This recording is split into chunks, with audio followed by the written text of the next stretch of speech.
बहुत समय पहले एक गांव के किनारे घना जंगल था। उस जंगल में एक जादुई पेड़ था। पेड़ में ये खासियत थी कि जो भी उसके पास जाकर सच्चे दिल से मुराद मांगता, उसकी इच्छा पूरी हो जाती। लेकिन इस पेड़ के बारे में केवल कुछ ही लोग जानते थे। गांव में नीलू नाम का एक नटखट लड़का रहता था। वह बहुत शरारती था, लेकिन दिल से अच्छा था। नीलू हमेशा नई नई चीजें जानने और करने के लिए उत्सुक रहता। एक दिन उसने गांव के बूढ़े बाबा को यह कहते सुना, जंगल के जादुई पेड़ की कहानी तो अद्भुत है। जो भी वहां जाता है उसकी जिंदगी बदल जाती है।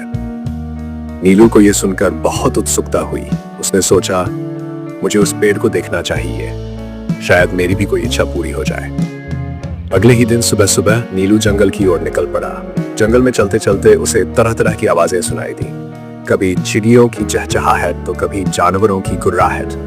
लेकिन नीलू ने डर को अपने ऊपर हावी नहीं होने दिया। काफी देर चलने के बाद वह आखिरकार उस जादुई पेड़ के पास पहुंचा।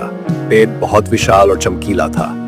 उसकी पत्तियां सोने जैसी चमचमा रही थीं और तना चांदी की तरह सफेद था। नीलू ने पेड़ से कहा, हे जादुई पेड़, मुझे कुछ धन चाहिए ताकि मैं अपने परिवार की मदद कर सकूं। हम बहुत गरीब हैं। पेड़ ने कुछ देर खामोशी के बाद अपनी एक शाखा हिलाई और एक चमकदार पोटली जमीन पर गिराई। नीलू ने पोटली खोली तो उसमें सोने के सिक्के भरे थे। वह खुशी खुशी सिक्के लेकर गांव लौटा और अपनी मां को दिखाया। लेकिन इसके बाद नीलू के मन में लालच आ गया। उसने सोचा, अगर मैं फिर से उस पेड़ के पास जाऊं तो और धन मिल सकता है। अगले दिन वह फिर से जंगल गया। इस बार उसने पेड़ से कहा, मुझे और धन चाहिए। पेड़ ने चुपचाप फिर से एक पोटली गिराई, लेकिन इस बार पोटली में सिक्कों की जगह पत्थर थे। नीलू ने हैरानी से पूछा, ये क्या है? आपने मुझे पत्थर क्यों दिए?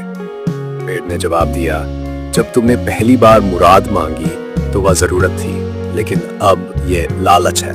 लालच का कोई अंत नहीं होता। तुम्हें मेहनत से अपनी जिंदगी सुधारनी चाहिए, न कि दूसरों के सहारे। नीलू को अपनी गलती का एहसास हुआ। उसने पेड़ से माफी मांगी और वादा किया कि अब वह मेहनत से कमाएगा। उसने सिक्कों का इस्तेमाल केवल अपनी जरूरतों को पूरा करने के लिए किया और बाकी समय ईमानदारी से मेहनत करता रहा। कुछ सालों में नीलू मेहनत और लगन से इतना सफल हो गया कि उसे कभी किसी चीज की कमी नहीं रही। उसने समझ लिया कि सच्ची खुशी और सफलता केवल ईमानदारी और मेहनत से ही मिलती है।